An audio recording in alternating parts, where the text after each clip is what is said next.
আসসালামু আলাইকুম, মিনাসান কনিচুয়া। আজকে আমরা শুরু করব হচ্ছে 76-এর কাঞ্জি। তো চলেন বেশি কথা না বলে শুরু করে দিই।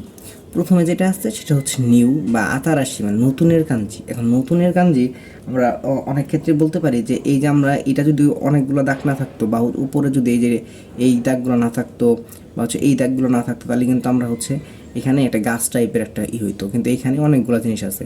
তো অনেকগুলো জিনিস কিন্তু এর আগে আমরা পড়ে আসি নাই। এর আগে কিন্তু আমরা পড়ে আসি নাই, তাহলে এর আগে যদি পড়ে আসি না, নতুন লাগতেছে না? দেখো অনেকগুলো লাইন, তারপরে দুই পাশে দুটো দাগ আছে, ওই যে হার মতো দাগ আছে। তো এটা কিন্তু একটা নতুন জিনিস আসছে। তো এটা দিয়ে মনে রাখতে পারি এটাকে হচ্ছে আতারাশির কাঞ্জি। তো এই জিনিসটার মতোই কিন্তু একটা দাগ কম, সেটা হচ্ছে কামের কাঞ্জি। কাম মানে হচ্ছে কুরু। কুরুর কাঞ্জি কীভাবে হলো? কারণ এই জিনিসটা দেখো, মানে সাপোজ যদি মনে করি যে মানুষের মতো উপরে হচ্ছে এই যে মাথা, কাত, এরপরে বডি, এরপরে হচ্ছে পা। তো এই ক্ষেত্রে দেখা যায় কি এইরকম জিনিসগুলো আমরা এর আগে দেখি নাই। তো এটা নতুন আসছে, নতুন দেখতেছি। তো এটা হচ্ছে আতারাশির গান্ধী। তো এরপরে হচ্ছে কামের ওটা হয়। তো 77-এ যেটা আছে সেটা হচ্ছে ফুরুই, মানে পুরাতনের গান্ধী। এর আগে কিন্তু আমরা এটা পড়ে আসছি, তার মানে এটা পুরাতন হয়ে গেছে গান। তাহলে এটা হচ্ছে ফুরুর গান্ধী, যে মুখ আছে, এরপর প্লাস চিহ্ন বা তো আছে। এটা কিন্তু ফুরুর গান্ধী। এখন এর আগে যে পড়ে আসছি এটা কীভাবে আমরা বুঝবো? কারণ এর আগে আমরা রক পড়ে আসছি, যে ইয়ামা ছিল, আর এখানে এলো পাথরের ই ছিল। তাহলে পাহাড়ে পাথর, তার মানে হচ্ছে ইওয়া। রক, পাহাড়ে পাথর মানে হচ্ছে রক। এখন এই জিনিসটা, এই যে মুখের গান্ধী আছে দেখে এখানে আমি হচ্ছে এই যে হানাসির গান্ধী দিয়ে দিছি। হানাসির গান হচ্ছে কথা বলা, হানাসির গান্ধী দিয়ে দিছি। কীভাবে? এখানে মুখ আছে, এই যে মাউথ পিসের মতো দেখা যাচ্ছে। তো এইখানে হানাসির গান্ধী দিয়ে দিছি আমি। তো এরপরে যেটা আছে সেটা 78-এর লং বা নাগাই। তো এই গাঞ্জিটাই দেখো লম্বা না, গাঞ্জিটাই কিন্তু লম্বা।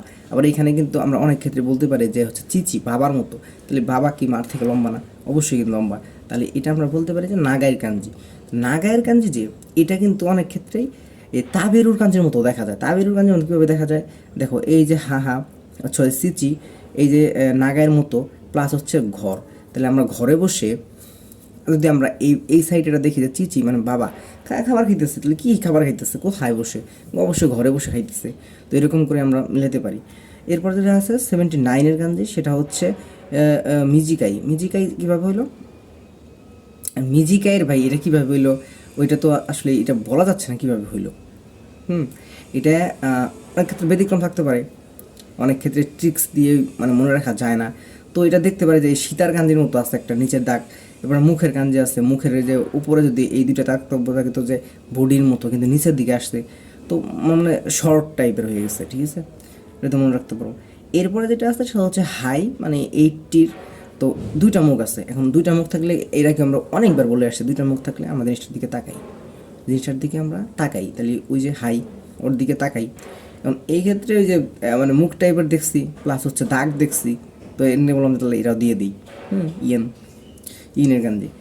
এরপরে যেটা আসছে সেটা হচ্ছে ইয়াসুই। ইয়াসুই, এখন ইয়াসুই হচ্ছে সেফ। ইয়াসুই মানে সেফ হতে পারে বা সস্তা হতে পারে, এরকম হতে পারে ইয়াসুই। তো যাই হোক, এবার এই জিনিসটা হচ্ছে কার গাঞ্জি দেখা যাচ্ছে? অবশ্যই ধরতে পারছো, হ্যাঁ এটা হচ্ছে ওমেনের গাঞ্জি। কীভাবে? এই যে দুই পা দুই দিকে, অনেক মহিলারা আছে না দুই পা দুই দিকে হাঁটে। তো এই মানে দুই পা দুই দিকে দিয়ে হাঁটে বলতে ওদের হাতের স্টাইল এরকম। আমি কিন্তু ওই মস্কারি করে বলতেছি না, সিরিয়াসলি বলতেছি।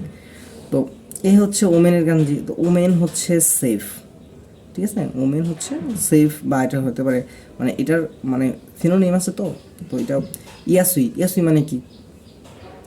ইয়াসুই মানে কি হতে পারে? এরপর যদি এটা আছে সেটা হচ্ছে ওমেনের গান। এই যে এইটারই ওমেনের গান দিয়েছি হচ্ছে ওন্না, ঠিক আছে? ইয়াসুই, আমি সস্তা বললাম না, সেবি বললাম। এরপর আছে যেটা সেটা হচ্ছে লো, হিকুই। হিকুইয়ের গান্ধি লো। লো হচ্ছে হিকুইর গান্ধি, ঠিক আছে? হিকুই। ডার্ক, ডার্ক জিনিসটা কীভাবে হইলো? এখন তুমি একটা জিনিস লক্ষ্য করো যে এইখানে যেটা আছে সেটা হচ্ছে হিবিকা নিচিনি, মানে হচ্ছে দিনের গান্ধী, সূর্যের গান্ধী হতে পারে। এখন সূর্য যদি একেবারে নিচে জায়গা, তো তলের জায়গা যদি, তাহলে ওই জিনিসটা কিন্তু হয়ে যায় কি কুরাই, মানে অন্ধকার। এখন যদি হচ্ছে সূর্য উঠছিল প্লাস সন্ধ্যার পরে আর নাই, একবারে ভিতরে গেছে গা বা তলে গেছে গা, তো এটা কিন্তু হচ্ছে কুরাই, মানে হচ্ছে ডার্ক, অন্ধকারে চলে যায়, সূর্য অন্ধকারে চলে গেছে। এরপর যদি মানে হয় ওই, না ওই এটা হচ্ছে বেশি, ঠিক আছে? ওই এই যে তা, দুইটা তা একসাথে, দুইটা তা হচ্ছে একসাথে, এটা হচ্ছে ওই। ওই ওই দূরে, অনেক বেশি। তো তো এরপর যেটা আছে সেটা হচ্ছে অল্প সুখ নাই, সুখ নাই, এরা অল্প সুখ থাকবে গিয়া করে এই যে মানে গোয়ায় একটা জিনিস দিয়েই রাখছি, পাশে একটা জিনিস দিয়ে রাখে। বাঙালিরা কী করে, মানুষের সুখ তো দেখতে পারে না, তা ওরা কী করে আরেকজনের মানে পেছনে দিয়েই রাখে। তো এই যে একটা পিছনে দিয়ে রাখছি সুখ নাই। আর এই যে সহজ চিসাই, ও সহজ সরলভাবে চলতেছে, ওর তো কিছু নাই নিছে বা পিছনে তো কিছু দেয় নেই কেউ, এই জন্য সহজ সরলভাবে চলতেছে। এবং এই জিনিসটা সহজ সরলভাবে চললে অনেক ক্ষেত্রে মানুষ আছে যেগুলো ওরা দেখতে পারে না, তো ওরা কী করে ওই যে পেছনে একটা জিনিস দিয়ে দেয়, তো এটা হচ্ছে সুখ নাই, ওই সময় সুখটা হারিয়ে যায়। তো আজকে হচ্ছে আমরা মানে পরবর্তী ইগুলো পড়লাম, তো পরবর্তী দেখার জন্য আমন্ত্রণ রইল, আর বেশি কিছু বলার নেই। পড়ো, ভালো থাকো, সুস্থ থাকো, টেক কেয়ার।